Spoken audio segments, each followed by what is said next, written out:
Hadis dari Ibnu Umar, idza kana al-ma'u Rasulullah sallallahu alaihi wasallam bersabda, idza kana al-ma'u qullataini lam yahmilil khabas.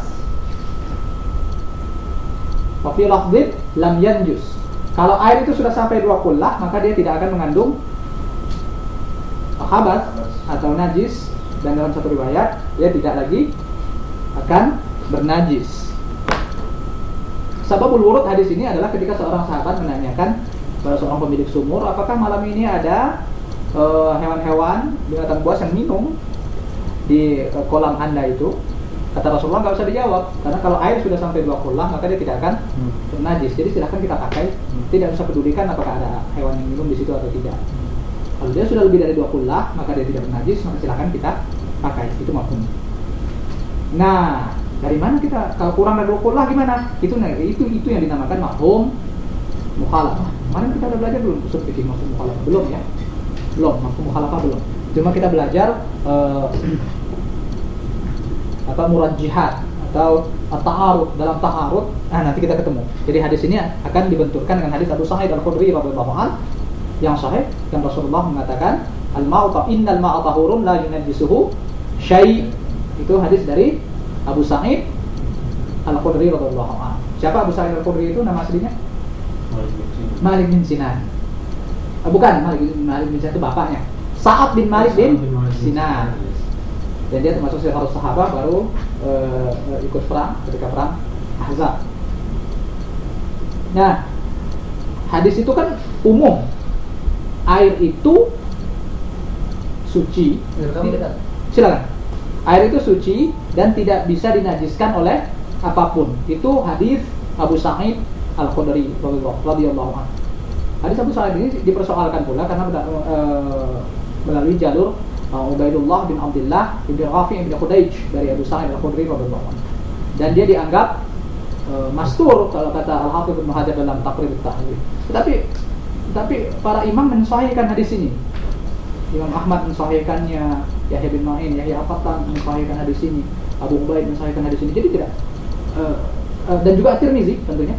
Tashih mereka merupakan tausiq pada diri Ubaidullah bin Abdullah, karena tidak ada jalur lain kecuali itu, atau kecuali kalau kita mengatakan sebagaimana kata Syekh Syu'aib Al-Arnaud, beberapa jalur lain yang tidak melalui Ubaidullah. Coba kita cek, tapi ini akan memakan waktu. Hadis Ubaidullah ala kulli hal dia sahih. Hadis al-ma'u tahurun la yunajjisu syai'un, dalam kadar itu yang rajih adalah dia sahih. Baik dianggap ini hasan bilatihi karena ada faktor Ubaidullah bin Abdullah, dan dia kan tabi'in. Ada 3 orang thiqah yang meriwayatkan darinya. Salah satunya Muhammad bin Ka'ab Al-Quradi yang meriwayatkan hadis ini dari Abu Sa'id Al-Khudri kan hadis ini, dan juga dia di masa tabi'in, dan para imam mensahihkan hadisnya. Jadi ya cukuplah itu sebagai bukti bahwa hadisnya sahih dan dia minimal hasanul hadis. Sekalipun tafarud, karena ada beberapa dalil yang menjelaskan, menguatkan makna al-ma'u tahur. Kalau kalimat al-ma'u tahur banyak syahidnya, tapi kalimat la yunajjisuhu syai'un itu yang sahih adalah dia plus hadis Abu Umamah Al-Bahili. Hadis Abu Umamah ini diriwayatkan oleh Ibnu Majah, cuma dia dhaif. Ibnu Majah itu meriwayatkan dari jalur Marwan bin Muhammad.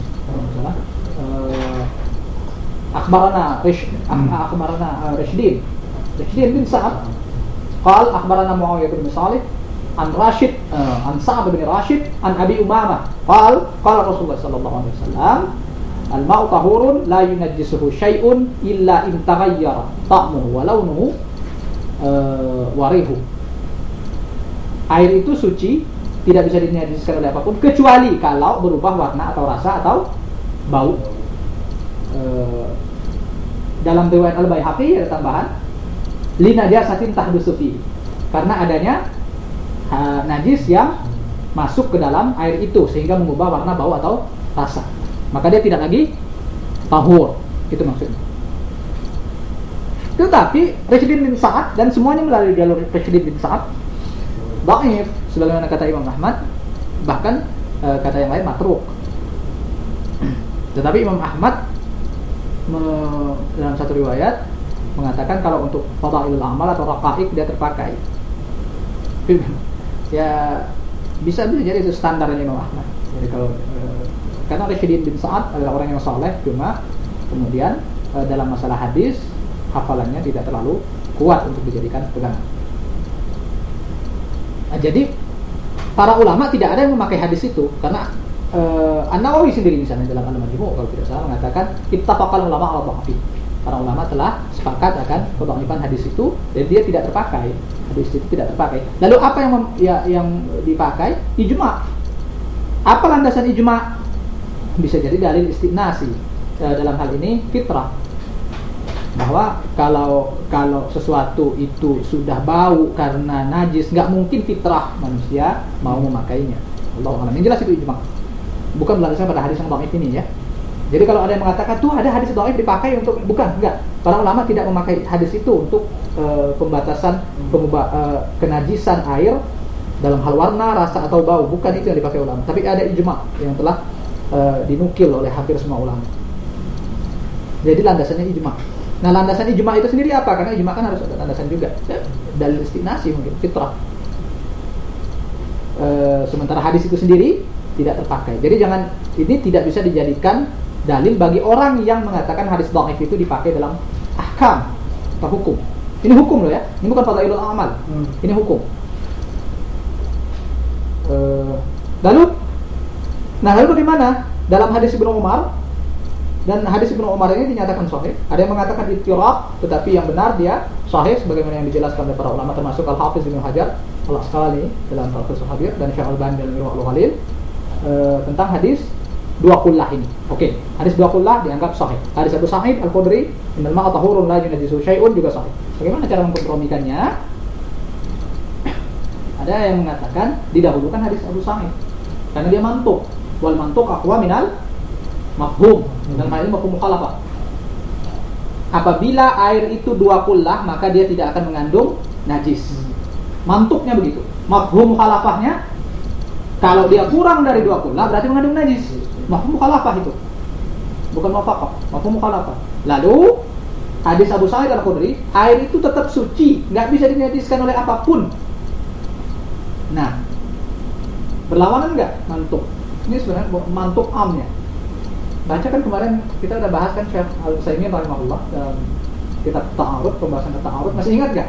Maaf pertanyaannya. Masih lupa enggak? Masih. Itu Syekh Al-Utsaimin mengatakan menjadikan hadis itu sebagai contoh bahwa mantuk didahulukan daripada mafhum. Salah satu contohnya itu mafhum hadis qullah, dua qullah adalah air yang kurang dari dua qullah kalau kemasukan najis meskipun tidak berbau warna atau rasa atau bau maka dia najis. Tapi mantuk umum dari hadis Abu Sa'id dia tidak najis. Mana kuat? Mana kuat yang mantuk begitu. Tetapi apa iya segitu? Atau ada masalah lain, atau ada cara lain, jalan lain untuk mengkompromikan kedua hadis ini sehingga tidak ada saling kuat menguatkan, tidak ada saling kuat-kuatan. Kalau saya baca dalam fatwanya Syekh bin Bas, dia malah mengatakan ihtiyatnya adalah nggak usah dipakai. Tapi sebenarnya dia cenderung juga untuk menguatkan yang mafhum ini. Baik, kita baca apa kata Syekh Abdullah Al-Fauzan dalam penjelasannya di Bulughul Maram, di kitab Minhatul Alam Syarh Bulughul Maram. Tapi bahasanya agak usuli ya. Ini Syarh Bulughul Maram. Iya. Yang hilang jilid 3-nya ini. Hilangnya di sini. Harus hati-hati nih, jangan sampai. Baik, perhatikan. Saya nggak akan terjemahkan ya. Saya tidak akan terjemahkan ya. Al-wajhur rabi'.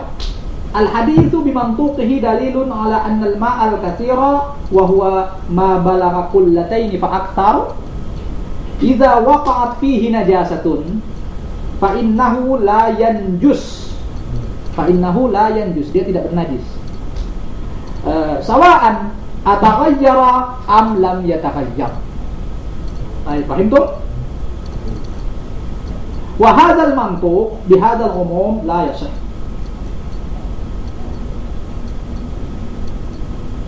Lima taqaddama min naql al-ijma' ala anna al-ma'a idza ghayyarathu an-najasah najis mutlaqan sawa'an akana qalilan am katsira.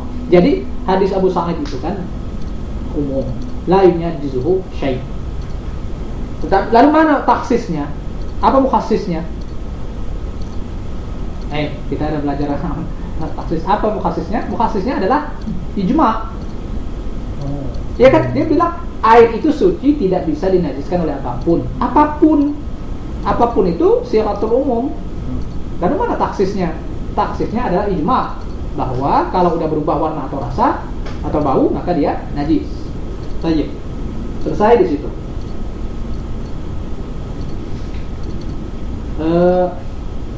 Ini tentang hadis dua kullah ini ya.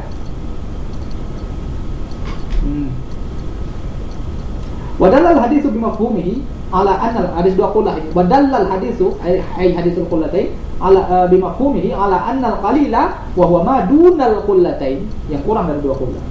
Yanjus bimujarradi mulaqatin najasah. Sawa'an ataghayyar am lam yataghayyar. Wa hadzal hukmu huwa al-mukhalif li hukmil mantuq. Mafhum mukhalafahnya, air yang kurang dari dua kullah kalau kemasukan najis langsung bernajis. Wa hadzal hukmu yukhalif hukmul mantuq. Ayu mantuq? Hadis Abu Sa'id Al-Khudri, innal ma'a tahurun la yunjisu syai'un. Lakinnahu la yukhadhu 'ala umumihi, li'annahu la yushtaratu an yakuna hukmal mafhum mukhalifan lil mantuq fi kulli wajh min kulli wajh, bal takfil mukhalafah walau fi suratin wahidah min suwaril umum. Wa hadha ma'na qawluhum al-mafhum la umuma lahu. Wa 'ala hadha fala yalzamu anna kull ma lam yablughil qullataini yanjus. Wa 'ala hadha la yalzam anna kull ma lam yablughil qullataini yanjus. Al-mafhum la umuma lahu, itu kaidah usul. Maksudnya mafhum dari hadis ini kan setiap yang kurang dari dua kullah adalah bernajis. Tetapi dikatakan di sini la umum malahu, belum tentu. Bisa jadi ada keadaan-keadaan khusus yang menyebabkan dia tidak bernajis. Wa ma kana aqallul qullataini wa lam yataghayyar fa dhahiru hadits Abi Sa'id al-mutaqaddim al-ma'u tahurun la yunajjisu syai'un annahu tahur. Jadi hadis yang kurang dari air yang kurang dari dua kullah pun kalau dia kemasukan najis dan tidak berubah warna atau rasa atau bau, dia tetap tahur berdasarkan keumuman hadis siapa? Abu Sa'id.